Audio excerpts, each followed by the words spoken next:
पूर्ण लोक और इन लून लोकों में निवास करने वाले प्राणी सतीत हैं, वही यह अक्षर ब्रह्म। अब देखो यहाँ अक्षर ब्रह्म कहा है, वही सबके प्राण है, वही सबकी वाणी है और वही सबके मन है। यह वह परम सत्य और अमृत अविनाशी तत्व है। सौम्य उस वेदने योग लक्ष्य को तुम वेदन करो, लक्ष्य का तुम वेदन करो, मन लगाकर उसमें तन्मय हो जाओ। सौम्य उपनिषद में कथित महान अस्त्र रूप धनुष लेकर उस पर उपासना द्वारा तीक्ष्ण किया हुआ बाण संधान करो और फिर भावानुगत चित्त के द्वारा उस बाण को खींचकर उस अक्षर रूप ब्रह्म को ही लक्ष्य बनाकर वेदन करो। उसका के मंत्र बताओ है फिर आखिर में, ओम परमण ओम धनुष है, जीवात्मा बाण है, ब्रह्म को उसका लक्ष्य कहा जाता है। ब्रह्म आगे देखो, उस एकमात्र परमात्मा को ही जाने, दूसरी सब बातें छोड़ दे। यानी अपनी पूजा को भी नकारा करती है और किसी की पूजा नहीं, केवल ब्रह्म पूजा करे।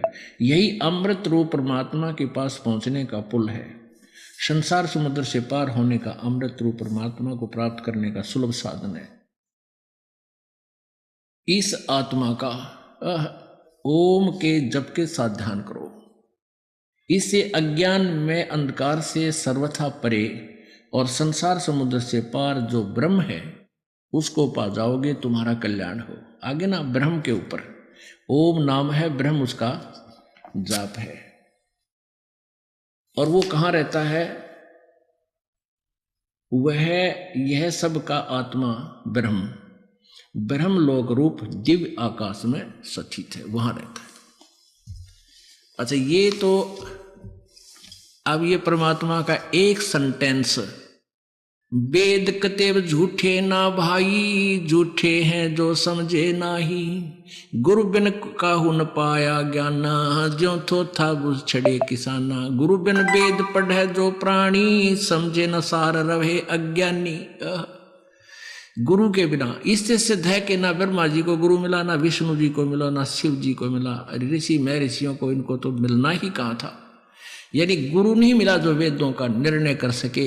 जो परमात्मा आए थे इन्होंने उनकी बात मानी नहीं, काल प्रेरणा से स्वयं ही विद्वान पाके रहे, सारे समाज का नाश कर दिया इन नकली ऋषियों ने और महर्षियों ने। अब ये तो ज्ञान हो गया ब्रह्मा विष्णु महेश का और दुर्गा का, कितना ज्ञान था इनको।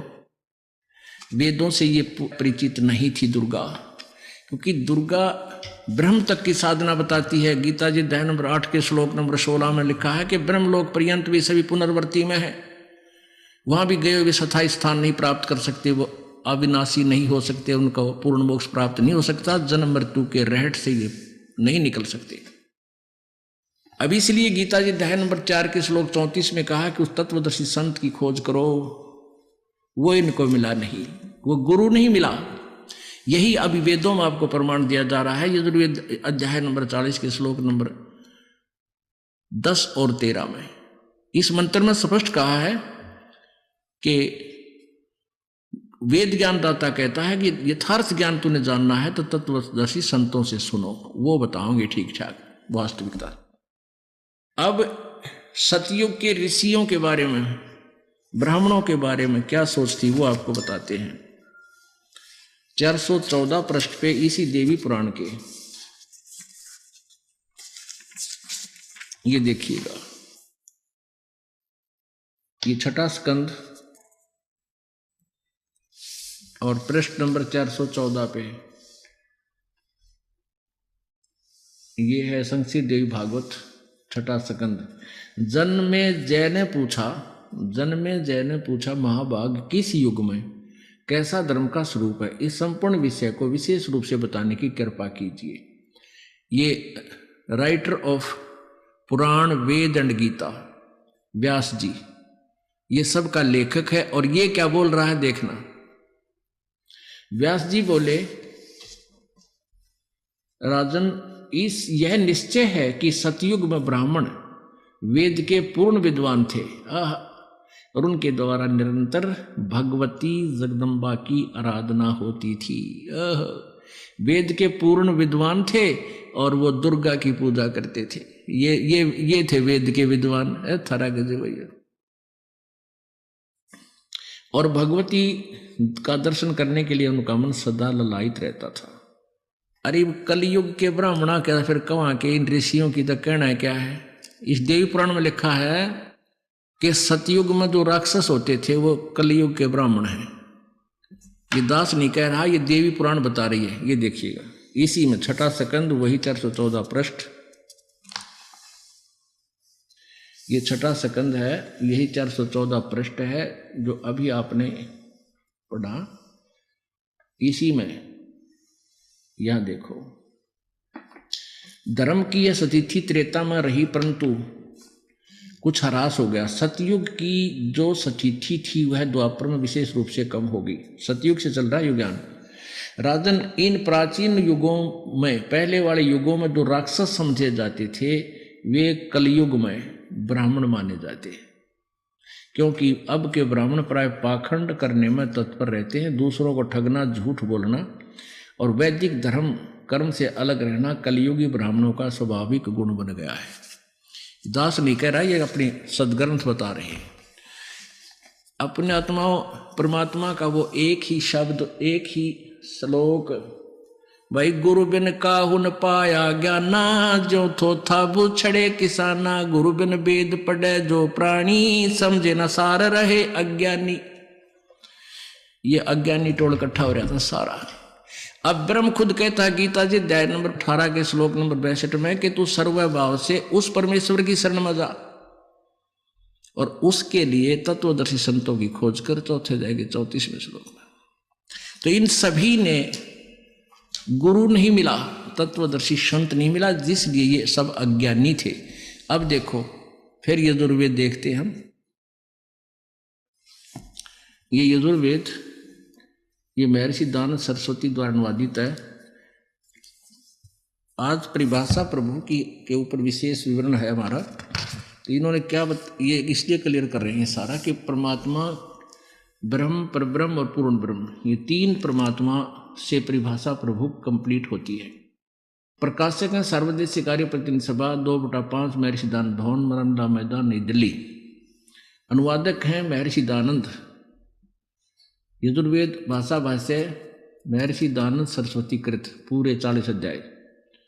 और ये कहाँ से छपी है? वही Prince offset printers, 1510 Pataudi house, Daryaganj, नई दिल्ली से। अब हम ये पढ़ते आ रहे हैं यजुर्वेद भाषा भाष्य अध्याय नंबर 44 यानी 40वां, ये 15वां पढ़ रहे थे। इससे इन अज्ञानियों की झलक आई थी, इसलिए ये प्रसंग बीच में सुनाना पड़ा। ये देखिएगा, इसमें सीधा अर्थ है वायु अनिलम अमृतम अथम इदम, अथ इदम भस्मांतम शरीरम, ओम करतो समर किलवे समर और करतुम समर। ओम नाम का जाप काम करते करते सिमरण करो, किलबे यानी कसक के साथ सिमरण करो। कति जैसे आदमी घनी जानी मरते हुए याद करता है, ररंकार, ररंकार इसको बोलते हैं। आधा राय बोल रहा था, इतने में मालिक ने उसकी मदद की आकर के डूबते हुए। तो ऐसे आप भक्ति करोगे तो थोड़ा मंत्र कर लेना, कति कसक के साथ करना, वो सीधा जमा होता आपका जा करके। अब देखो फिर है कर्तुम समर, मूल कर्तव्य समझकर,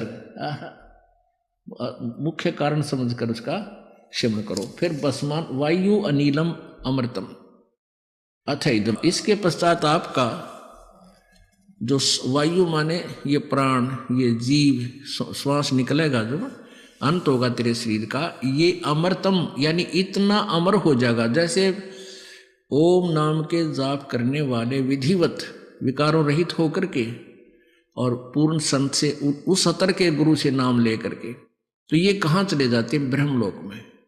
और ब्रह्मलोक में कब तक रहते हैं?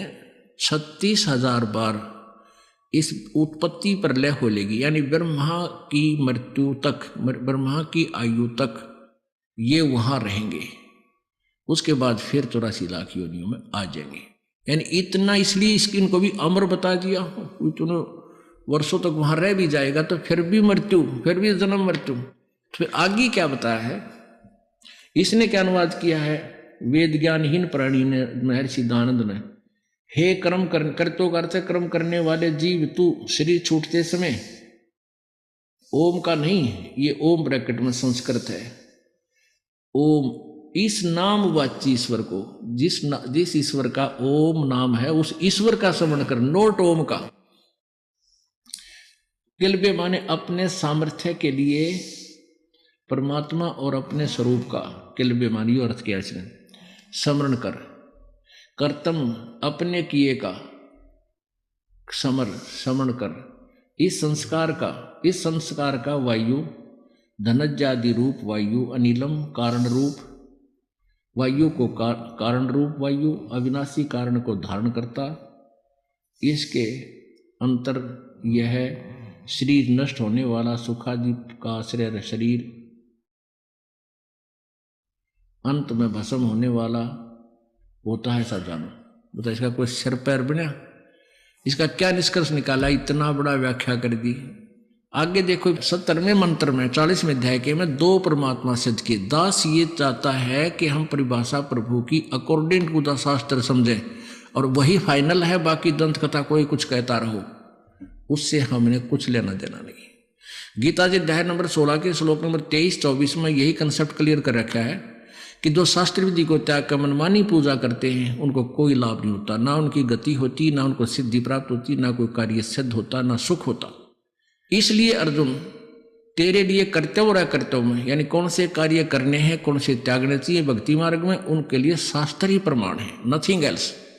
सदग्रंथों को फाइनल मान कर फिर चलना। जो संत शास्त्र अनुसार साधना बताता है उसी संत की खोज कर और उसी के कार्य बताए अनुसार साधना करो, जब सफल होगी। तो यहाँ के हमने सदग्रंथों से ही अपने आप को स्थिर करना है, अपने ज्ञान को दृढ़ करना है, तभी हम आगे चल पाएंगे। अब 44वां अध्याय 40वां अध्याय यजुर्वेद 40वां अध्याय। अब इसमें 17वां मंत्र आप पढ़ेंगे। इसमें क्या लिखा है, हर्मेन पात्रेण सतस्य अपहितम मुखम, ये असौ आदित्य पुरुष है, स असौ अहम ओम खम ब्रह्म। अब इसका अनुवाद क्या लिखा है स्वामी जी ने, हे मनुष्यो, जिस ज्योति स्वरूप, हिरमेन ज्योति स्वरूप, पात्रेण रक्षक मुद से, सतस्य अविनाशी यथार्थ कारण के, अपहितम आच्छादित, मुखम मुख के तुल उत्तम अंग का प्रकाश किया जाता है, जो वह असौ माने वह आदित्य प्राण व सूर्य मंडल में वो पूर्ण परमात्मा है।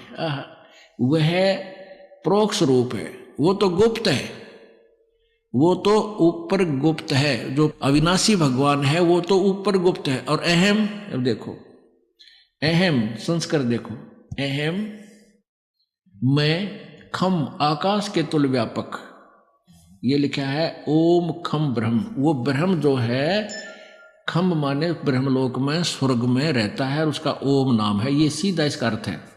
खम माने स्वर्ग भी होता है, आकाश भी होता है, दो अर्थ। दिव्य आकाश लिखा है ना, दिव्य आकाश में स्थित है, देव दुर्गा बोल रही है, तो खम माने वो दिव्य आकाश है, और ब्रह्म माने ब्रह्म, ओम उसका ओम मंत्र है। तो इसका क्या अर्थ है, वह परमात्मा तो पूर्ण परमात्मा है, वह प्रोक्ष रूप है, यह है लिखना था, ये उड़ जा रहा है।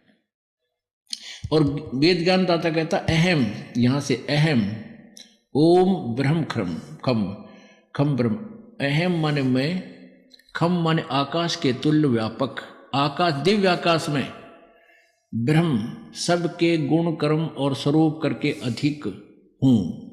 अब सीधा लिखा मैं ब्रह्म हूं, इससे कि देख ले, मैं आकाश में रहता हूं उस खम में, और मैं ब्रह्म सबके गुण कर्म और स्वरूप करके अधिक हूं। यार ने लिख दे मैं ब्रह्म हूं और सबका रक्षक जो मैं उसका, ये ओम आड़े लिख दिया, ओम सबका रक्षक जो मैं हूं, ओम ऐसा नाम जानो। पढ़ो जो। अब यहां इसका अर्थ, हाँ, ये दास ये कहना चाहता था कि दो परमात्मा इस यजुर्वेद भी सिद्ध कर रहा है, दो भगवान, दो प्रभु। एक तो ये ब्रह्म है वो, ये, और एक पूर्ण परमात्मा एक परमात्मा, एक पूर्ण परमात्मा, दो भगवान हो गए। तो हम ये ऐसे परिभाषा प्रभु की जाननी है कि राम राम सब जगत बखाने, आदि राम कोई बिरलाए जाने। हमने जैसे प्रसंग चला था कि राम नाम रटते रहो जब तक घट में प्राण, और कदे तो दीन दयाल के भनक पड़ेगी कान। और यही वेद बता रहे हैं कि अंतिम श्वास तक, जब शरीर छूटा तब तक मालिक का नाम जपो। पर कौन से राम का? अगर ब्रह्म राम का जाप करना है तो ओम है, उस पूर्ण परमात्मा की भक्ति करनी है ओम तत्सत। ये गुप्त हैं, दो सांकेतिक शब्द हैं, ये दास ही बता सकेगा और ना को बता सकता। और बताओगा तो अधिकारी नहीं, वो डुप्लीकेट लाइसेंस बना रहा है, डुप्लीकेट पासपोर्ट बनाता, वो दोनों दोषी हैं। तो इसलिए इस दास से ही उपदेश लेकर आपको उस राम की भजन करो, उस रब का जो दाता है कुल सब का। उस राम की भक्ति करके आपका छुटकारा होगा। और कहते हैं ये बात कहन सुन की नहीं भाई, कर पालन की है। बोलो सतगुरुदेव।